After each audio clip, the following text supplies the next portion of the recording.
Hello guys, అందరూ ఎలా ఉన్నారు? నేనైతే చాలా బాగున్నాను. ఈరోజు మనం సింపుల్ అండ్ టేస్టీగా ఆలుగడ్డ ఫ్రై ఎలా తయారు చేయాలో చూసేద్దాము. ఇక్కడ నేనైతే 4 ఆలుగడ్డలు అయితే తీసుకుంటున్నాను. ఇప్పుడు మనము ఈ ఆలుగడ్డలన్నిటిని పీల్ చేసుకుందాము. ఇలా మంచిగా నీట్గా ఎక్కడ అంటే పైన పొట్టు లేకుండా మంచిగా ఇలా పీల్ చేసుకుందాము. ఆలుగడ్డ కర్రీ అన్న ఆలుగడ్డ ఫ్రై అన్న చాలామందికి ఇష్టం ఉంటుంది కదా, ఎస్పెషల్లీ చిన్నపిల్లలు లంచ్ బాక్స్లోకి ఇలా అప్పటికప్పుడు ఈజీగా టేస్టీగా చేసుకొని పెట్టుకోవచ్చు. చాలా తక్కువ ఇంగ్రీడియంట్స్ అండి, ఎక్కువ ఏమి ఉండవు. ఫస్ట్ అయితే మనం ఇలా అన్ని ఆలుగడ్డలని ఇలా పీల్ చేసుకుందాము. ఇదిగోండి, ఇలా ఆలుగడ్డలు అన్నిటినీ ఇలా నీట్గా పీల్ చేసుకున్న తర్వాత ఇప్పుడు మనము ఒక కోప తీసుకొని అందులో కొన్ని వాటర్ అయితే వేసుకుందాము.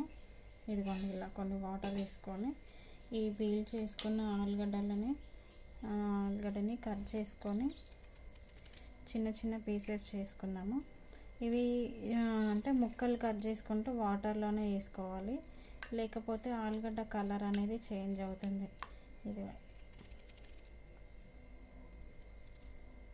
ఇలా అన్ని చిన్న చిన్న ముక్కలు కట్ చేసుకోవాలి. చాలా అంటే చాలా బాగుంటుందండి. నేను వీడియో అప్లోడ్ చేసిన తర్వాత ఒకసారి నా వీడియో అయితే మీరు చెక్ చేయండి. వీడియో చూసి మీరు కూడా ఇంట్లో ట్రై చేసి నాకు ఎలా వచ్చిందో కామెంట్ చేసి అయితే చెప్పండి. చాలా అంటే చాలా బాగుంటుంది. జస్ట్ ఒక 5-10 మినిట్స్లో రెడీ అయిపోతుందండి. ఇంట్లో కూరగాయలు ఏమీ లేనప్పుడు కానీ అంటే ఎక్కువ టైం లేనప్పుడు కూడా ఇలా ఈజీగా తక్కువ టైంలో చేసుకోవచ్చు.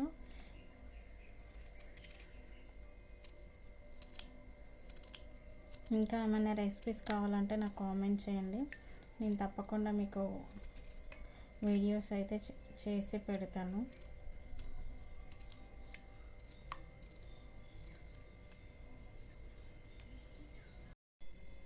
ఇదిగోండి, ఆలుగడ్డలు ఇలా చిన్న చిన్న ముక్కలుగా కట్ చేసుకున్నాం కదా. ఇప్పుడు మనం ఆలుగడ్డ ఫ్రై ఎలా తయారు చేయాలో చూసేద్దాము. ఇదిగోండి, ఫస్ట్ అయితే మనం స్టవ్ ఆన్ చేసుకొని ప్యాన్ పెట్టుకున్నాము. దాంట్లో ఆయిల్ వేసుకున్నానండి. ఆయిల్ హీట్ అయిన తర్వాత దాంట్లో ఒక్క 3 ఇంగ్రీడియంట్స్ వేస్తే ఆలుగడ్డ ఫ్రై నిజంగా చాలా బాగా వస్తుంది. అవేంటంటే ఫస్ట్ మనం ఎల్లిపాయలు కొంచెం కచ్చాపచ్చగా దంచుకున్నాము. దాంట్లో కొంచెము జీలకర్ర అండ్ కరివేపాకు,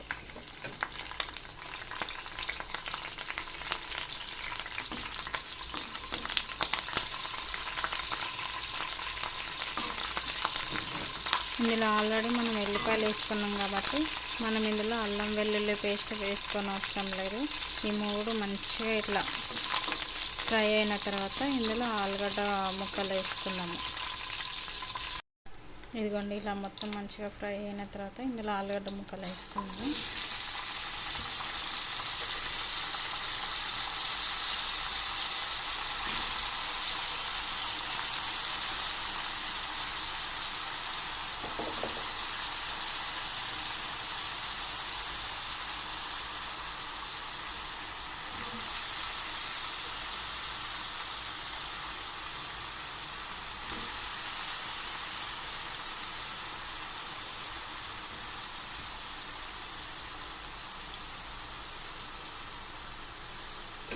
ఇలా అన్నీ వేసుకున్న తర్వాత ఒకసారి మంచిగా కలుపుకుందాం.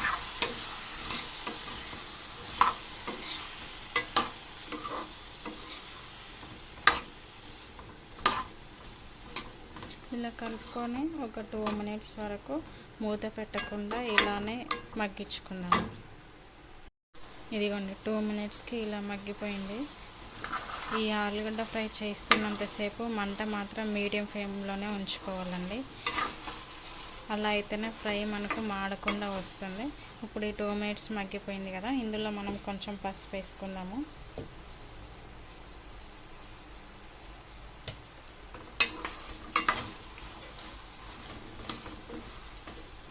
మంచిగా కలర్ఫుల్గా బాగుంటుంది. ఇది వైట్ రైస్లోకి కానీ చపాతీలోకి కానీ పూరీలోకి అయితే ఇంకా చాలా చాలా బాగుంటుంది. ఒకసారి అయితే ఇలా ట్రై చేసి చూడండి. ఇప్పుడు మనం పసుపు వేసి మంచిగా మిక్స్ చేసుకున్న తర్వాత మళ్ళీ ఒక 1 మినిట్కి కలుపుకుందాం. ఇదిగోండి, పసుపు వేసిన తర్వాత మంచిగా మగ్గిపోయింది కదా. ఇప్పుడు ఇందులోకి మనము పసుపు వేసేసాం కదా, కారమును. ఇదిగోండి, పసుపు వేసిన తర్వాత మంచిగా మనకు మగ్గిపోయింది. ఇప్పుడు మనం ఇందులోకి ఉప్పు కారం వేసేసుకుందాము. కారం 1 స్పూన్ వేస్తున్నాం, అంటే మన కారంకి తగ్గట్టు కారం వేసుకోవాలి. అందులోకి మనము సరిపోయేంత ఉప్పు వేసుకున్నాం. ఇలా వేసుకున్న తర్వాత మొత్తం మిక్స్ చేసుకున్నాం. ఈ ఫ్రై అయిపోయినంతసేపు మనము కలుపుకుంటూనే ఉండాలండి, లేకపోతే మొత్తం మాడిపోతుంది. ఇలా వేసుకున్న తర్వాత మిక్స్ చేసుకొని 1 మినిట్కి ఒక్కసారి ఇలా కలుపుకొని చేసుకుంటే అయిపోతుంది. ఒక 5 మినిట్స్ ఇలానే మనము కలుపుతూ మగ్గించుకోవాలి. తర్వాత మసాలా వేసుకొని దించేసుకుంటూ ఆలుగడ్డ ఫ్రై అయిపోతుంది. ఇదిగోండి, ఆలుగడ్డలు మంచిగా ఇదిగోండి, ఆలుగడ్డ ఫ్రై మంచిగా మగ్గిపోయింది కదా. ఇలా మొత్తం ఫ్రై అయిన తర్వాత ఇందులోకి మనము గరం మసాలా వేసుకున్నాము. గరం మసాలా వేసుకొని ఒక 3 మినిట్స్ అట్లా కలుపుతూ మనం ఫ్రై చేసుకుంటే ఆలుగడ్డ ఫ్రై అనేది రెడీ అయిపోతుందండి. చాలా అంటే చాలా ఈజీ. ఒక్కసారి ట్రై చేసి నాకు కామెంట్ చేయండి ఎలా వచ్చిందో.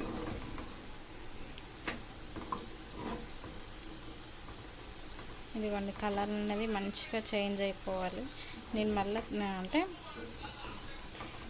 మొత్తం మగ్గిపోయిన తర్వాత కలర్ అనేది మంచిగా చేంజ్ అవుతుంది.